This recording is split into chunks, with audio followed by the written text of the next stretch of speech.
Welcome back to Studio 209, sponsored by Lenders Furniture and Appliances, 209 Magazine, TID.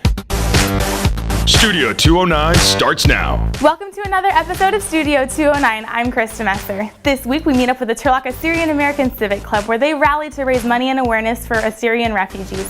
Then we check out the Modesto art scene with Allie at the ever so popular Van Gogh and Vino class. Take a look.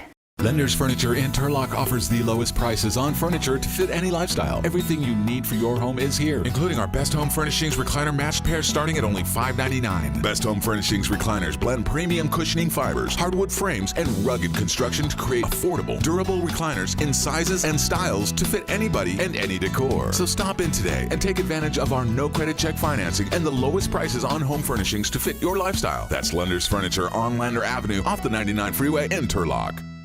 In the last 2 months, the Assyrian population in Syria has been forced to flee their homes due to recent attacks by the Islamic State, better known as ISIS. Now, the effects of ISIS are not only being felt internationally, but also here in the local community of Turlock. We are here at the Turlock Assyrian American Civic Club, where they are holding a rally to collect donations for those in need.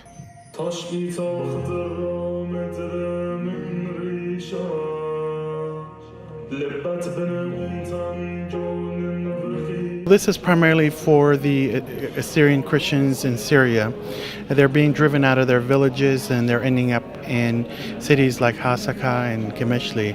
So in those cities we have the Assyrian church that's helping them, getting them situated. So they're in need of aid to get housing started, rent an apartment, provide food and shelter for the short term until they can get acclimated and get on their feet. We believe that this situation is not just an Assyrian crisis, but it is our community, and it's a humanitarian thing. So I have some friends that even in different churches, and like English-speaking churches, they're willing and they're praying voluntarily to join this movement. So I know the Assyrian culture is really big here in Turlock. So what does it mean for everyone to get together and kind of support those overseas?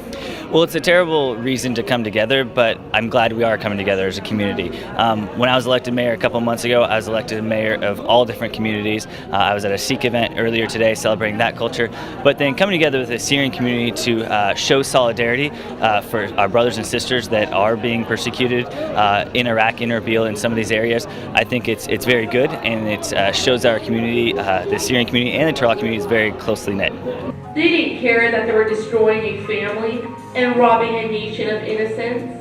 They didn't care that my little brother, only 3 years old, had his whole life ahead of him because he was next. Why is it so important for the Turlock community here to help those overseas?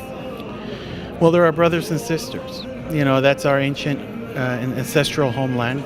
There's a lot of family ties. A lot of the local members here, the community members, have immediate families that are there that are in harm's way. So as you can imagine, there's a lot of stress and they're worried about their family members. And that's the reason why we're doing this. What can people here in Turlock do besides come to these rallies to sort of help those overseas? I think the number one thing is education, being aware of what's going on and putting pressure on the government entities that can actually do something. I have a lot of friends from overseas, from my previous, with my past working overseas, and they're doing some good work, and we're trying to diplomatically make inroads, but I think education is the number one thing. Obviously donations, obviously being aware and talking to your neighbors and spreading the word about what is actually going on in that area is the most important.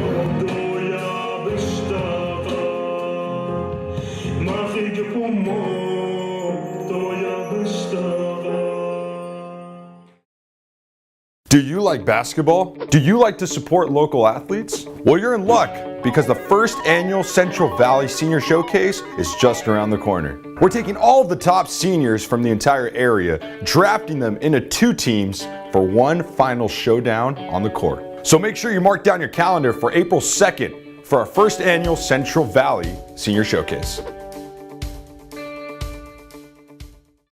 We're here at Greens on 10th for a Thursday night event that a lot of people may not know about, Van Gogh and Vino. So let's head down to the cellar, get our creative juices flowing, and see what it's all about.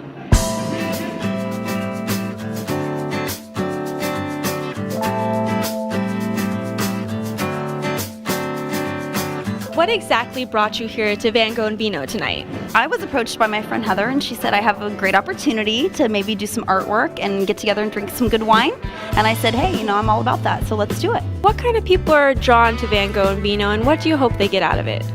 Well, it's a lot of people that maybe haven't painted in a while, but they want to get back into it. And there's some people that have never picked up a paintbrush before in their life, and they just want to have fun. It's really more of a social event than a class. What can people expect to paint while they're here? We pick a topic, like every month we have something different. In November we had leaves going across the canvas, and in December we had poinsettias. And then now it's becoming spring, so we're doing pansies, and we did tulips too.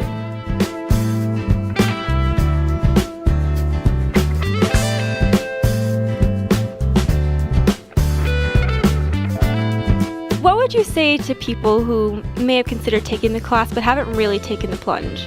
A lot of people say, oh, do they have to have artistic talent, or have they ever painted before? And that's like the best customer who don't have a lot of experience, because it's just something they haven't done before. And I say, you don't need any talent, prior talent. This is fun. You'll just, they're excited that they can actually paint something. I really do think that there's an interest in the arts in this community, and people have just said this is like a breath of fresh air.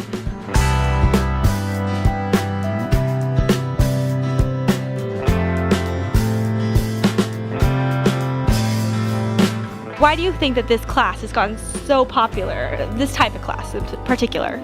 I think in Modesto, or a lot of small towns, I consider it a small town still, but we're always looking for culture and just something different, something fun to do. So this kind of combines two things that we love and can have fun while doing it. So just something different. I just think people are interested in art, and there's an inner artist in everyone. And it's just a fun social event, not just going to a movie or a dinner. It's something different.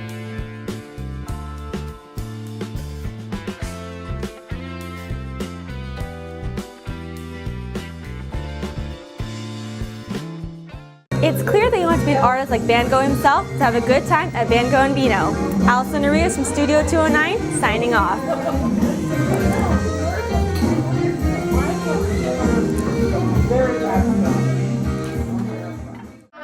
Hello there. Can you name the TID Swim Safe Safety Tip number 4? Never swim or even play near the gorilla cage.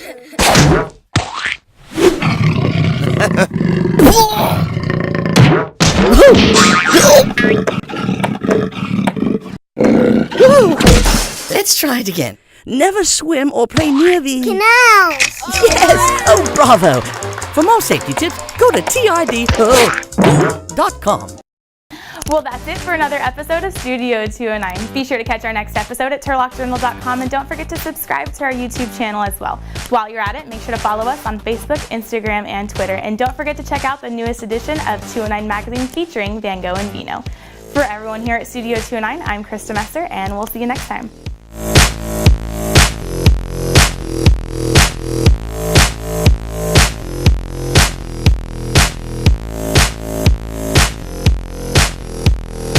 You haven't quite got rid of me yet. Krista Messer here, reminding you to check out our most popular episodes of Studio 209.